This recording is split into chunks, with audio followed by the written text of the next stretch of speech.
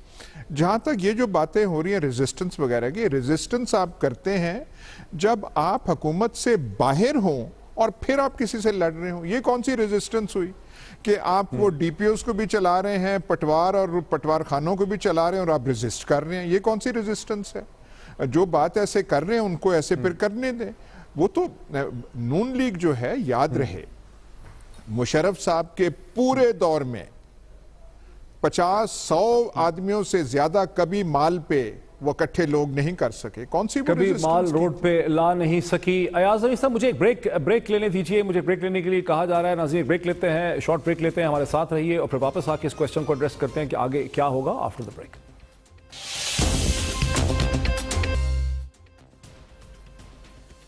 ناظرین welcome back. سیدھا چلتا ہوں سہیل وڑائچ صاحب کی طرف۔ سہیل وڑائچ صاحب، کیا نواز شریف صاحب جب نکلیں گے تو پنجاب کے مضافات میں، قصبوں میں لوگوں کو یہ سودا بیچ سکیں گے سیاسی طور پر کہ میں ایک بین الاقوامی سازش کا شکار ہوا ہوں یا اسٹیبلشمنٹ کی سازش کا شکار ہوا ہوں، یہ اور کرپشن نہیں تھی؟ یہ جو آج سٹینڈ لیا ہے خواجہ سعد رفیق صاحب نے، بہت سے اور لیڈروں نے اپنی پریس کانفرنس میں، کہ یہ کیا کرپشن تھی کہ بیٹے سے پیسے نہ لینے کے اوپر ایف زیڈ ای کیپٹل میں وہ جو ہیں ان کو ڈسکوالیفائی کر دیا گیا، ان کے خلاف کوئی کرپشن ثابت نہیں ہو سکی، یہ ان کی تھرسٹ تھی۔ کیا اس مال کو بیچ پائیں گے، اس میسج کو؟ میرا خیال ہے انہیں 3 سوالوں کا جواب دینا ہوگا۔ نمبر 1 کہ وہ جو کہتے ہیں سازش ہوئی،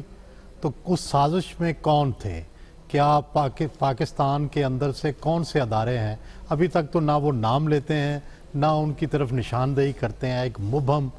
جو ہے وہ کہتے ہیں باہر ہیں سازشی، اور عمران خان ان کا ایجنٹ ہیں، وہ بار بار کہہ رہے ہیں کہ سازشی باہر ہیں۔ نہیں، 2 حصے ہیں۔ ایک حصہ یہ ہے کہ وہ یہ کہتے ہیں کہ یہاں کچھ ادارے ہمیں برداشت نہیں کرتے، اور یہ وہ جے آئی ٹی کے زمانے سے یہ کہنا شروع ہوئے، اور دوسرا وہ ظاہر ہے پی ٹی آئی کے ساتھ اور بین الاقوامی سازش جو ہے وہ بھی جوڑتے ہیں۔ لیکن میرا خیال ہے کہ یہ کوئی ایسا لگتا نہیں ہے کہ اس کا کوئی وزن ہو بین الاقوامی سازش والی کہانی کا، ماسوا اس کے کوئی ثبوت آ جائے، کوئی جیسے بھٹو صاحب کے زمانے میں لگتا تھا کہ ایٹم بم کا معاملہ ہے، اور بعد میں افغانستان کے اندر روس کی مداخلت بھی ہوئی، امریکہ کو ضرورت بھی پڑی، تو وہ ایسے لگتا تھا کہ ایک بین الاقوامی اس کے اندر کوئی کردار تھا یا نہیں، وہ الگ بات ہے۔ تو اچھا، پھر ایک اور بات ہے کہ یہاں کرپشن کی جو ان کے اوپر الزامات لگے یا منی لانڈرنگ کے الزامات لگے، اس کا کوئی کاؤنٹر نیریٹو بھی پیش نہیں کر سکے، نہ جے آئی ٹی کے اندر، نہ سکرین کے اوپر، اور نہ عوامی طور پر۔ تو یہ 3 انہیں چیلنج درپیش ہوں گے اگر انہوں نے عوام کے اندر کوئی اپنا نیریٹو یا اپنا کیس بنانا ہے کہ ان کے خلاف اندرونی سازش ہوئی، کوئی ادارے انوالو تھے۔ دوسرا یہ کہ ان کے پاس بڑا سالڈ جو تھا وہ دلائل تھے، ان کا کیس بڑا مضبوط تھا، لیکن اس کو ریجیکٹ کیا گیا۔ اور تیسرا یہ عالمی سازش جو ہے، اس کے کہیں ڈانڈے انہیں ملانے پڑیں گے۔ ابھی تک تو ان تینوں میں مجھے وزن نظر نہیں آتا، ماسوا اس کے کہ وہ یہ کہہ سکتے ہیں کہ بعض لوگوں نے ان کو نکالنے کی سازش کی، لیکن ان کے بھی جب وہ نام نہیں لیں گے، سازش کو تش تش بام نہیں کریں گے، تو وہ کس طرح سے ان کی کہانی بنے گی؟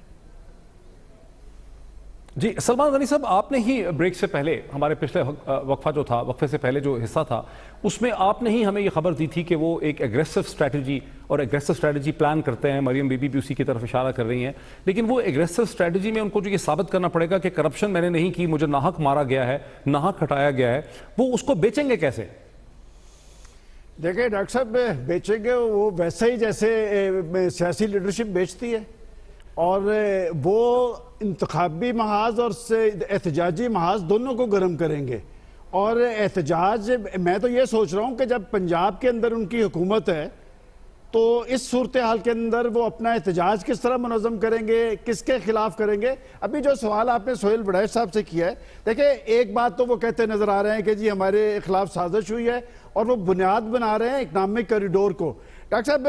اکنامک کوریڈور کے حوالے سے پاکستانی قوم یہ سمجھتی ہے کہ اکنامک کوریڈور کے نتیجے میں پاکستان اقتصادی بحالی اور خود انحصاری کی منزل کی طرف جا رہا تھا اور وہ انہوں نے اپنے ساتھ اٹیچ کیا ہے. دیکھیں اقامتی کوریڈور کا منصوبہ پاکستان مسلم لیگ نون کا منصوبہ نہیں تھا, یہ پاکستان کا منصوبہ ہے اور یہ پایہ تکمیل تک بھی پہنچے گا, لیکن انہوں نے بڑی خوبصورتی سے اسے اپنے ساتھ اٹیچ کیا ہے. پاکستان کے لوگوں کے بھی ایک جذبات ہیں. دوسرا جو چیز ہے وہ پاور پروجیکٹس اور خاص طور پہ اگر دیکھا جائے پچھلے دنوں سے لوڈ شیڈنگ خاصی حد تک کم ہوئی ہے. دیکھیں